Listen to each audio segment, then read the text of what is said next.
सबसे पहले कोई भी पाइप फिटिंग मटेरियल जैसे कि एक एल्बो है, आपसे यह सवाल भी हो सकता है कि एल्बो किस लिए इस्तेमाल करते हैं।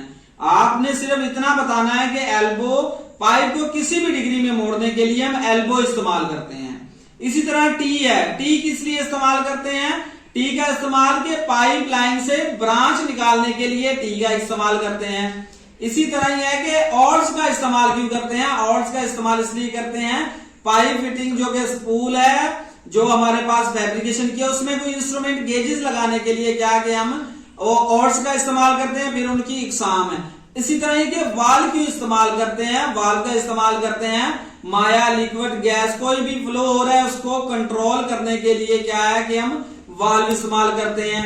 इसी तरह फ्लंज है कि फ्लंज क्यों इस्तेमाल करते हैं? दो पाइपों को आपस में जोड़ने के लिए और बावक्त आसानी से अलहदा करने के लिए क्या कि हम फ्लंजेस का इस्तेमाल करते हैं। इसी तरह हमारे पास के पाइप है, पाइप क्यों इस्तेमाल करते हैं? पाइप का इस्तेमाल होता है कि माया लिक्विड गैस को एक जगह से दूसरी जगह बगैर किसी नुकसान के मुंतकिल करने के लिए हम पाइप इस्तेमाल करते हैं। वीडियो शुरू करने से पहले एक छोटी सी गुजारिश है मेरी आप लोगों से कि आप लोग चैनल भी सब्सक्राइब किया करें और अपने दोस्तों के साथ भी शेयर किया करें। और जब आप लोग इंटरव्यू दे के आते हैं और कमेंट करके बताते हैं कि हमारी वीडियो देख के आप लोगों ने इंटरव्यू क्लियर किया तो यकीन करें हमें बहुत ज्यादा खुशी होती है। हमारा मकसद यही है कि आप लोगों को फील्ड में कामयाब करवाना और वो चीजें बताना कि जो फील्ड में हम जल्दी सीख नहीं पाते। अगर आपका भी कोई सवाल मजीद हो तो आप कमेंट सेशन में पूछ सकते हैं और ये वीडियो अपने दोस्तों के साथ भी लाजमी शेयर किया करें ताकि आपके साथ साथ उनके नॉलेज में भी इजाफा हो। तो चलिए अब हम अपने आज के टॉपिक की तरफ चलते हैं। अस्सलाम वालेकुम, फैब्रिकेशन विषय में खुश आमदीद। आज का जो हमारा टॉपिक है एक पाइप फिटर के लिए बहुत अहम है। आप बेशक एक पाइप फिटर हैं या फैब्रिकेटर हैं, आपको फ्लंज के बारे में मुकम्मल इंफॉर्मेशन होनी चाहिए। आप बेशक किसी इंडस्ट्री में काम कर रहे हैं या किसी कंपनी में अब्रॉड यूएई या सऊदीया इंटरव्यू देने के लिए जाते हैं तो आपसे जैसे बाकी पाइप फिटिंग इक्विपमेंट के बारे में पूछा जाता है इसी तरह फ्लंजेस के बारे में भी पूछा जाता है। आज हम इस पे तफसीली तौर पे डिस्कस करेंगे।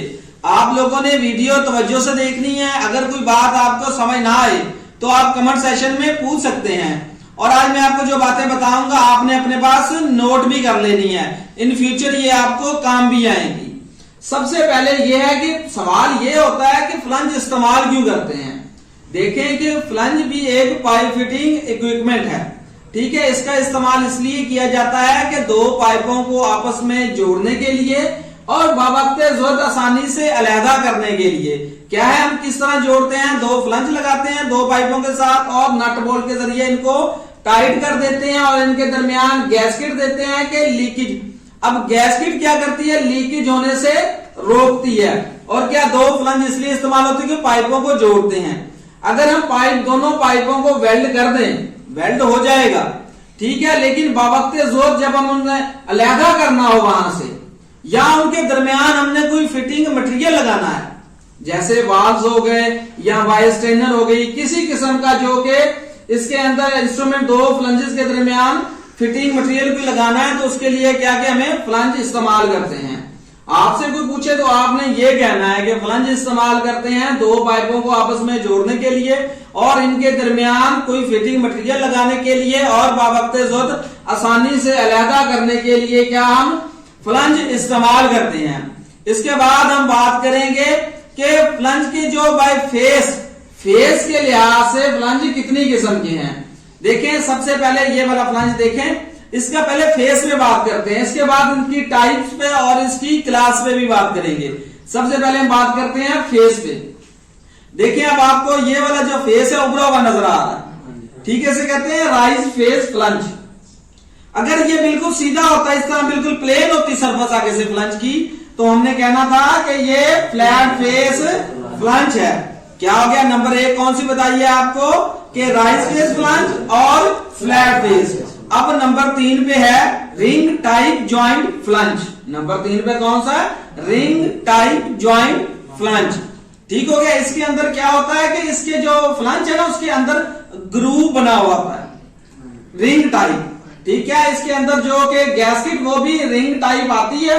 और क्या ये हाई प्रेशर और हाई टेम्परेचर जो लाइनें हैं उसमें इस फेस जो इसका फेस है इस फेस वाले फ्लंज हाई प्रेशर और हाई टेम्परेचर वाली लाइनों में इस्तेमाल किए जाते हैं। ये हो गई तीसरी टाइप। अब चौथी टाइप जो हमारे पास है वो है मेल एंड फीमेल फ्लंज। ठीक है, उसका फेस के लिहाज से क्या है, मेल एंड फीमेल। इसमें क्या होता है, मेल की जो सरफेस है ना आगे से ये वाली, ये उभरी हुई होती है फेस, और जो फीमेल होती है उसके अंदर ग्रूव बनी हुई होती है।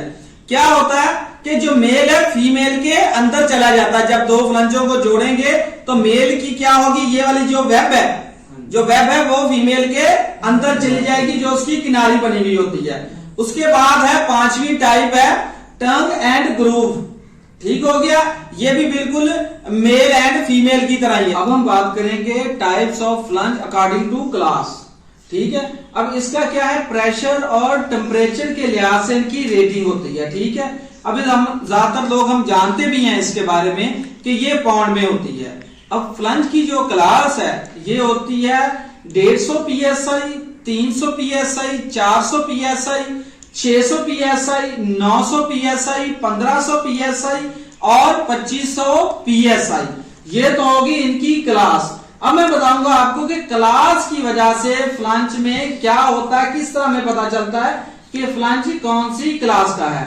देखें, वो तफसील तो मैं आपको बताता हूं, लेकिन जो सबसे पहले एक और बात बता दूं, जो क्लास होती है ना फ्लंज की, जो थिकनेस होती है, थिकनेस वाली साइड पे फ्लंज की क्लास भी लिखी हुई होती है। वो 150 psi का है, 300 का है, 400 का, 600 का, 900, 1500 या 2500 psi का है। अब हम इसकी थोड़ी सी तफसील भी देखते हैं। जैसे ही क्लास बढ़ती जाएगी ना, अब ये हमारे पास है 150 पाउंड के psi, 150 psi क्लास का हमारे पास ये फ्लंज है। अगर इसकी क्लास ज्यादा होगी, क्या होगी, इसकी थिकनेस ज्यादा हो जाएगी। जैसे ही क्लास बढ़ती जाएगी थिकनेस बढ़ती जाएगी, और नंबर ऑफ होल्स और डाया, होल का डाया भी बढ़ता जाएगा, नंबर ऑफ होल्स भी बढ़ते जाएंगे जिस तरह क्लास बढ़ती जाएगी। इसका अनुसार किस पे होता है, टेम्परेचर और प्रेशर पर। और क्लास फ्लंज पे क्या इफेक्ट करती है, इसके थिकनेस पर। अगर आपसे ये पूछा जाए कि अगर फ्लंज की क्लास ज्यादा या कम हो तो फ्लंज पे क्या असर होता है, ठीक है, आपने ये बताना है कि जैसे ही क्लास बढ़ती जाएगी थिकनेस बढ़ती जाएगी, नंबर ऑफ होल्स भी ज्यादा होंगे, और क्या होगा, होल डाया भी ज्यादा होगा। ठीक हो गया। अब इसके बाद हम बात करते हैं कि फ्लंज कितनी टाइप्स के होते हैं। ये खास तौर पे आपको पता होना चाहिए कि फ्लंज कितनी टाइप्स के होते हैं। सबसे पहले ये वाला जो फ्लंज है इसे कहते हैं वेल्ड नेक फ्लंज। ठीक है, या इसे नेक वेल्ड फ्लंज भी कह देते हैं। देखें कि नेक ये गर्दन बनी हुई है, ये वाली, ये देखिए ये गर्दन बनी हुई है। ठीक है, और यहाँ पे वेल्डिंग कौन सी होगी, बट ज्वाइंट बनेगा यहाँ पे। ठीक है, यहाँ पे बेवल लगी हुई है ना, ठीक है, कौन सी होगी, बट वेल्डिंग होगी, और इसे क्या कहते हैं, नेक वेल्ड फ्लंज कहते हैं। और फेस इसका कैसा है, राइज फेस फ्लंज है। ये फ्लैट फेस भी हो सकता है, जरूरी नहीं कि ये राइज फेस ही हो। अब ये तो हो गया हमारे पास नेक वेल्ड फ्लंज। पहचान ले अच्छी तरह कि ये गर्दन बनी हुई है, नेक, नेक गर्दन को कहते हैं ना, ये हो गया नेक वेल्ड फ्लंज। इसी तरह ये क्या है, ये भी नेक वेल्ड फ्लंज है, इसकी भी गर्दन बनी हुई है। ये कौन सा, ये भी नेक वेल्ड फ्लंज है। अब ये देखें कि अक्सर और फेस फ्लंज पे आके ना कंफ्यूज हो जाते हैं। अक्सर क्या कहते हैं कि ये नेक वेल्ड फ्लंज है, जो मिस्टेक होती है। देखें कि ये गर्दन बनी हुई है, बिल्कुल नेक वेल्ड फ्लंज की तरह ये गर्दन बनी हुई है इसकी भी, देख लें आप। ठीक हो गया। अब इसके बाद क्या है, इसकी थिकनेस के दोनों तरफ, ये देखिए इस तरफ भी और इस तरफ, दोनों तरफ निप्पल लगी हुई है। ये किस लिए लगी हुई है कि जो इसमें से फ्लो हो रही है, यहां पे क्या है कि हमने लगा देनी है टेम्परेचर या प्रेशर गेजेस लगा के हम जो इसमें से फ्लो हो रही है उसका टेम्परेचर या प्रेशर चेक कर सकते हैं। ठीक हो गया। अब आपने याद रखना है कि जो ऑली फेस फ्लंज है ये होता बाय शेप थोड़ा सा नेकवेल्ड फ्लंज की तरह ही है, लेकिन इसकी थिकनेस के आमने सामने दोनों जानब, मोटाई के आमने सामने थिकनेस के, ये देखिए दोनों इस तरह लगे हैं। क्या कि दो निपल्स लगी हुई, यहाँ पे इंस्ट्रूमेंट गेजेस लगाई जाती है, यहाँ वहां से हम टेम्परेचर या प्रेशर मालूम करने के लिए लगाई जाती है। अब इसके बाद ये हमारे पास है सॉकेट फ्लंज। ये कौन सा, ये अंदर क्या बनी हुई है, सॉकेट बनी हुई है। अब क्या है, सॉकेट का डाया पाइप के डाये से ज्यादा होता है। अक्सर यहां पे जो सवाल किया जाता है ना, ये पूछा जाता है कि सॉकेट का डाया ज्यादा होता है कि पाइप का। अक्सर यहाँ पे कंफ्यूज हो जाते हैं, वो कहते हैं कि पाइप का डाया ज्यादा होता है। यहाँ पे क्या कि जो सॉकेट का डाया है ये पाइप के डाये से 4 से 6 मिलीमीटर ज्यादा होता है, नंबर 1। नंबर 2 कि ये अंदर टक्कर बनी हुई है सामने, ये देखिए, ठीक है। क्या करना है, जब इसे ज्वाइंट करवाना है, फिटिंग करवाना है, तो टक्कर के साथ नहीं बल्कि यहां से 2 से 3 मिली गैप देके तो इसे टैग करवाना है, वेल्डिंग के लिए देना। ये कौन सा है, सॉकेट फ्लंच हो गया। अब इसके बाद हम बात करते हैं, ये हमारे पास है थ्रेडेड फ्लंच। ये कहां पे इस्तेमाल किया जाता है, जिस पाइप के ऊपर थ्रेडिंग की हुई हो, उसके ऊपर इसे घुमाकर टाइट कर दिया जाता है। समझ आई कि नहीं आई? क्या हुआ है कि पाइप के ऊपर एक्सटर्नल तरफ होगी थ्रेडिंग, उसके ऊपर इसको लगा दिया जाता है, इसे क्या कहते हैं, थ्रेडेड फ्लंच। अच्छा, इसके बाद हमारे पास है ये ब्लाइंड फ्लंच।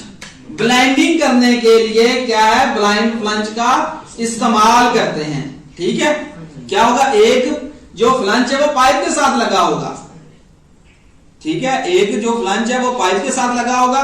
वो इनमें से कोई भी हो सकता है, वो जरूरी नहीं कि भी वो सॉकेट हो या वो थ्रेडेड हो या ऑरिफिस हो, वो कोई भी हो सकता है। कि लाइन को ब्लाइंड करने के लिए, बंद करने के लिए मुस्तकिल तौर पे भी वो कह सकते हैं, आर्जी तौर पे आगे से मेंटेनेंस का काम हो रहा है, कोई भी काम हो रहा है, क्या है कि हम ब्लाइंड फ्लंच का इस्तेमाल करेंगे। इसके बाद हमारे पास है स्लिप ऑन फ्लंच।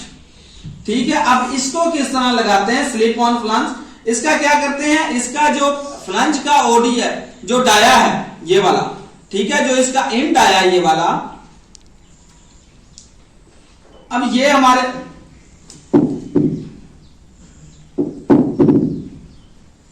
है हमारे पास स्लिप ऑन फ्लंच। देखिए इसमें क्या होता है, इस तरफ से पाइप जो है कि अंदर करेंगे तो यहां पे देखें कि दोनों तरफ, इनसाइड और आउटसाइड दोनों तरफ से वेल्डिंग करेंगे। ठीक हो गया। क्या है कि इसमें जो पाइप का जो ओडी है वो इसके डाये से कम होता है, कम होगा तो इसके अंदर जाएगा ना, कि ज्यादा होगा तो वो अंदर नहीं जाएगा, इसके अंदर जाएगा। और क्या होगा, इंटरनल साइड और एक्सटर्नल साइड दोनों तरफ से ये वेल्डिंग होगा। ठीक हो गया। ये क्या हमारे पास, स्लिप ऑन फ्लंच। एक और हमारे पास फ्लंच है कि लैप जॉइंट फ्लंच। क्या है, लैप जॉइंट फ्लंच। अब उसमें क्या होता है, उसके 2 पोर्शन होते हैं। ठीक हो गया, वो आपको मजीद मैं आपको उसकी स्लाइड दिखा देता हूं, तो आप लोगों को भी मैं वो स्लाइड दिखा देता हूं, तो आपने वो देख लेनी है। उम्मीद है आज का जो टॉपिक है फ्लंच के बारे में आपको अच्छे तरीके से समझ आ गया होगा। आपको सबसे पहले कोई भी पाइप फिटिंग मटेरियल, जैसे कि एक एल्बो है, आपसे यह सवाल भी हो सकता है कि एल्बो किस लिए इस्तेमाल करते हैं। आपने सिर्फ इतना बताना है कि एल्बो, पाइप को किसी भी डिग्री में मोड़ने के लिए हम एल्बो इस्तेमाल करते हैं। इसी तरह टी है, टी किस लिए इस्तेमाल करते हैं, टी का इस्तेमाल के पाइप लाइन से ब्रांच निकालने के लिए टी का इस्तेमाल करते हैं। इसी तरह यह है कि ऑर्ड्स का इस्तेमाल क्यों करते हैं, ऑर्ड्स का इस्तेमाल इसलिए करते हैं, पाइप फिटिंग जो कि स्पूल है जो हमारे पास फैब्रिकेशन किया, उसमें कोई इंस्ट्रूमेंट गेजेस लगाने के लिए क्या कि हम ऑर्ड्स का इस्तेमाल करते हैं, फिर उनकी इकसाम है। इसी तरह के वाल क्यों इस्तेमाल करते हैं, वाल का इस्तेमाल करते हैं माया, लिक्विड, गैस, कोई भी फ्लो हो रहा है उसको कंट्रोल करने के लिए क्या है कि हम वाल्व इस्तेमाल करते हैं। इसी तरह फ्लंच है कि फ्लंच क्यों इस्तेमाल करते हैं, 2 पाइपों को आपस में जोड़ने के लिए और बावक्त आसानी से अलहदा करने के लिए क्या कि हम फ्लंचेस का इस्तेमाल करते हैं। इसी तरह हमारे पास के पाइप है, पाइप क्यों इस्तेमाल करते हैं, पाइप का इस्तेमाल होता है कि माया, लिक्विड, गैस को एक जगह से दूसरी जगह बगैर किसी नुकसान के मुंतकिल करने के लिए हम पाइप इस्तेमाल करते हैं। उम्मीद है आज का टॉपिक आप लोगों को अच्छे तरीके से समझ आ गया होगा। तो अगर आपने अभी तक चैनल सब्सक्राइब नहीं किया तो चैनल भी सब्सक्राइब करें और अपने दोस्तों के साथ भी शेयर करें। शुक्रिया।